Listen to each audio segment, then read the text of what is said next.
বাহ্যিক দৃষ্টিকোণ থেকে কোনো পরীক্ষা, এটা ইমানদার কখনো এটাতে ভেঙে পড়া উচিত নয়। হিজরত আমাদেরকে সেই শিক্ষা দেয়। কঠিন সময়ের পরে সুসময় আসে, প্রয়োজন শুধু সবরের, প্রয়োজন শুধু ধৈর্যের, প্রয়োজন শুধু অপেক্ষার, প্রয়োজন শুধুমাত্র সঠিক ট্র্যাকে নিজেকে টিকিয়ে রাখা।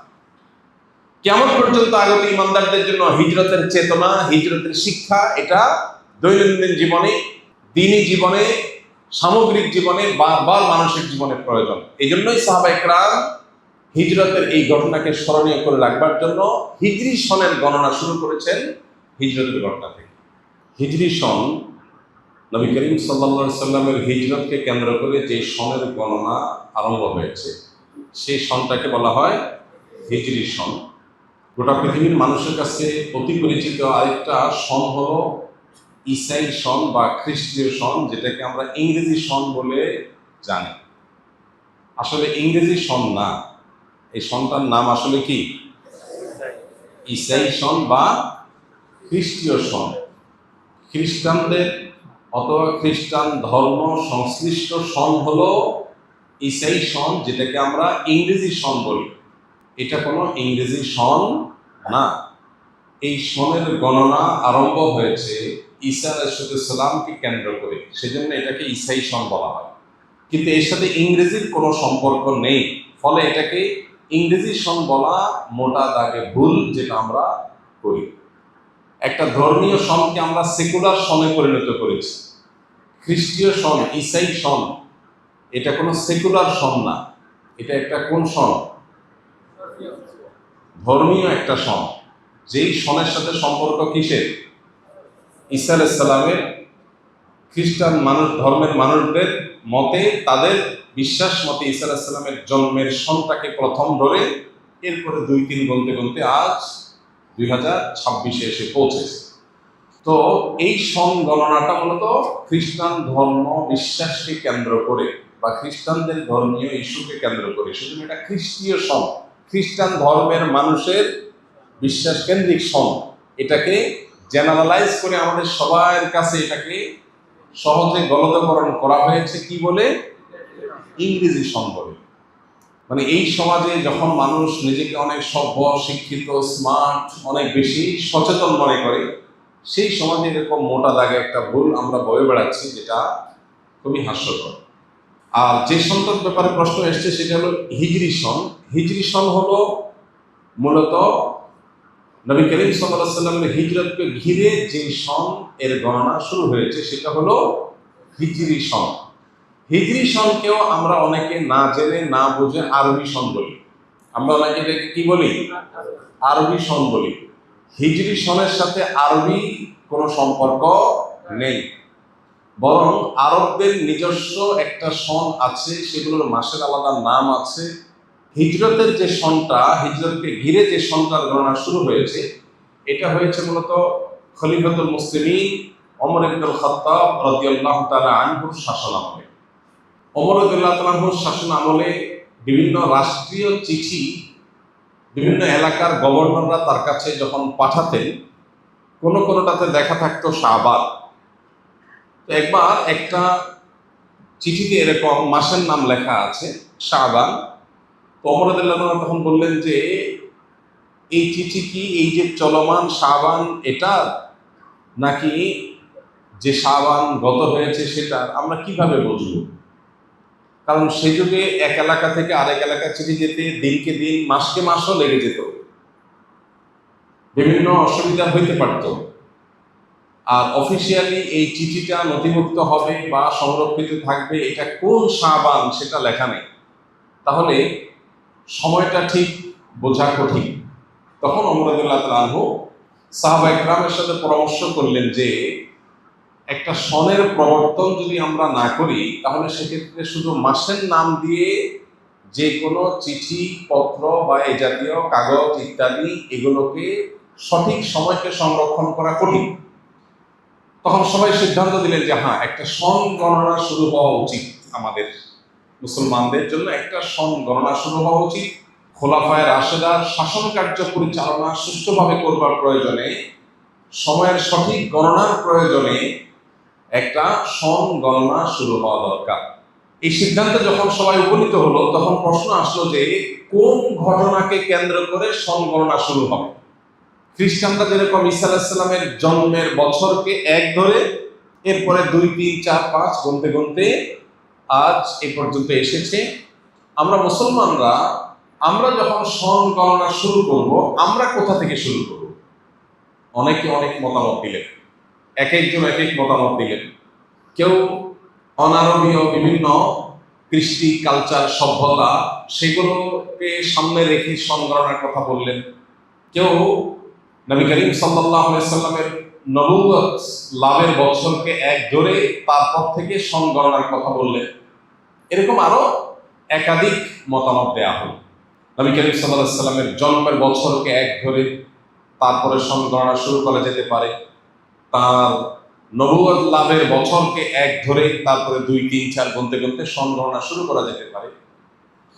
অনেকগুলো মতামতের মধ্যে ওমর ইবনুল খাত্তাব রাদিয়াল্লাহু তাআলা আনহু তিনি নবী সাল্লাল্লাহু আলাইহি সাল্লামের হিজরতের বছরকে, মক্কা থেকে হিজরত করে মদিনায় আসার বছরকে এক ধরে সন গণনার এই মতটাকে তিনি পছন্দ করলেন এবং এটার উপরে সাহাবায়ে কেরাম সিদ্ধান্ত নিলেন যে হ্যাঁ, আমরা হিজরতের সন থেকে সন গণনা শুরু করব। সেই থেকে শুরু হয়েছে হিজরি সন। বাংলা সন যেটা প্রচলিত আছে, এটাও হিজরি সনের আরেকটা ভার্সন। এটার ইতিহাস আমরা নিশ্চয়ই অনেকে জেনে থাকবো যে সম্রাট আকবরের শাসন আমলে যখন খাজনা তোলা হতো, তখন চান্দ্রবর্ষের আলোকে খাজনা তুলতে গিয়ে কিছু জটিলতা তৈরি হলো। তখন শুধুমাত্র হিজরি সনটাকেই কনভার্ট করে সেটাকে সৌরবর্ষে রূপান্তর করে সন গণনা শুরু হলো। ফলে বাংলা সন এবং হিজরি সনের মধ্যে আমরা দেখি যে কাছাকাছি অবস্থান আছে। সামান্য যেটুকু পার্থক্য হয়েছে এটুকু সোলার এবং লোনার বর্ষের কারণে, চন্দ্র এবং সূর্যের বর্ষের কারণে। তো খোলাসা এবং নির্যাস কথা হলো, হিজরি সনের গণনা এটি শুরু হয়েছে ওমর রাদিয়াল্লাহু তাআলার শাসন আমলে, আর শুরু হয়েছে নবীর হিজরতের ঘটনাকে কেন্দ্র করে। এখানে একটা মজার প্রশ্ন আছে। সে প্রশ্ন হলো, নবী করিম সাল্লাল্লাহু আলাইহি সাল্লামের জীবনে এত কিছু থাকতে হিজরত থেকে কেন হিজরি সনের গণনা শুরু হলো? হিজরত আপাত দৃষ্টিতে এটা কি কাঙ্ক্ষিত বিষয় না অনাকাঙ্ক্ষিত? অনাকাঙ্ক্ষিত।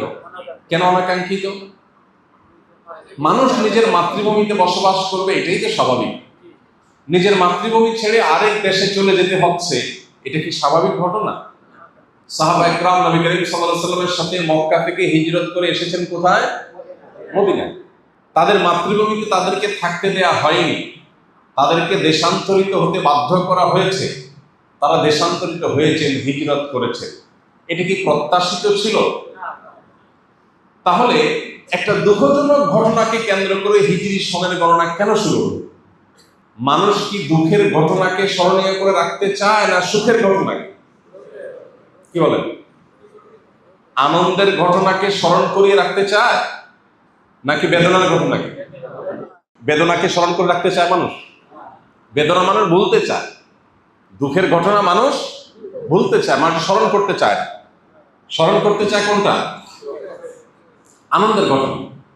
এই জন্য জন্ম দিবস উদযাপন হয়, অবশ্য আজকাল মৃত্যু দিবস উদযাপন হয়, বিবাহ বার্ষিকী উদযাপন হয়, যদিও আজকাল বিবাহ বিচ্ছেদ নিয়েও উদযাপন হয়। কিয়ামত নিকটবর্তী হয়ে গেছে, মানুষ অনেক উদ্ভট এবং হাস্যকর কাজও করবে। বাকি সাধারণ আমাদের সমাজ ব্যবস্থায়, আমাদের সাধারণ জীবনযাত্রা আমরা দেখি আনন্দের ঘটনাকে মানুষ বারবার স্মরণ করে মজা পায়, দুঃখের ঘটনা মানুষ বলতে চায়। সেখানে সাহাবীরা নবী সাল্লাল্লাহু আলাইহি সাল্লামের জীবনে নবুয়ত লাভের বছর, আনন্দের বছর, বদরের যুদ্ধের বিজয়, আনন্দের বছর, এরকম কোন একটা আনন্দের ঘটনাকে কেন্দ্র করে সন গণনা শুরু না করে একটি বেদনার ঘটনাকে কেন্দ্র করে সন গণনা শুরু করেছেন কেন? আমরা যদি দেখি ঈসাই সনের কথা, খ্রিস্টীয় সনের কথা, তাহলে সেটা দেখি যে ঈসা আলাইহিস সালামের জন্মের বছরকে এক ধরে তারা গণনা শুরু করেছে, একটা আনন্দের ঘটনা। কিন্তু মুহাম্মদ সাল্লাল্লাহু আলাইহি সাল্লামের ক্ষেত্রে এসে কেন সাহাবায়ে কেরাম একটা বেদনার ঘটনা দিয়ে শুরু করলেন? উত্তর হলো, হিজরত আপাত দৃষ্টিতে বেদনা হলেও হিজরত হলো কিয়ামত পর্যন্ত আগত মুসলমানদের জন্য সবচেয়ে বড় প্রেরণার নাম। কিভাবে প্রেরণা?